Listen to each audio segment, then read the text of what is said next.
The topic is healing before a relationship mandatory? I would like you to answer that for 1 second. Would you want to have a partner who bounced from person to person, who didn't take the time to heal? Or would you rather have the person that's been single for a couple of years or a couple of months, worked on themselves, figured out what they wanted, and then decided to date you? The mic is yours. See what I mean? Now, do I think healing is mandatory before a relationship? In my personal perspective, yes.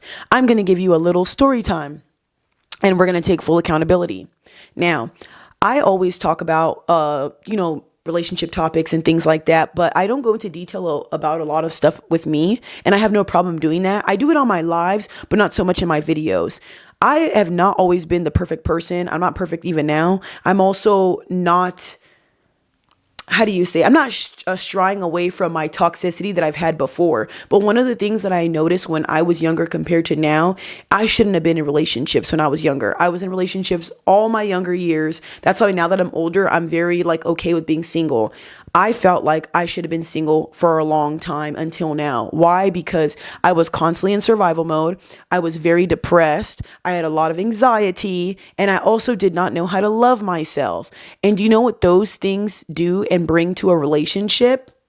It brings a lot of chaos, it brings a lot of insecurity, and it brings a lot of unwanted trauma. And I really do believe as a woman, you can anchor a man down by making him your personal Dr. Phil and personal therapist. Most men can barely handle their own emotions, let alone handling another woman's emotions. There's nothing wrong with leaning on your partner every now and then, but to the certain extent to where you're always sad every single day and we're always worrying about you, that could be very, very bad for your partner.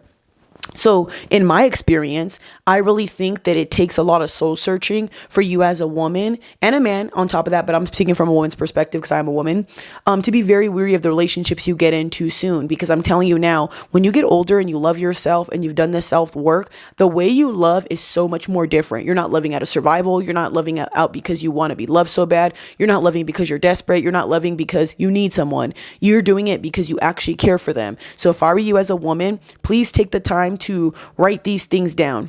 Write all the things you don't like about yourself, right? And then what are you going to do to change those things? You don't like your attitude. Well, what is it about your attitude you don't like? You snap at people. You're mean. You could be manipulative.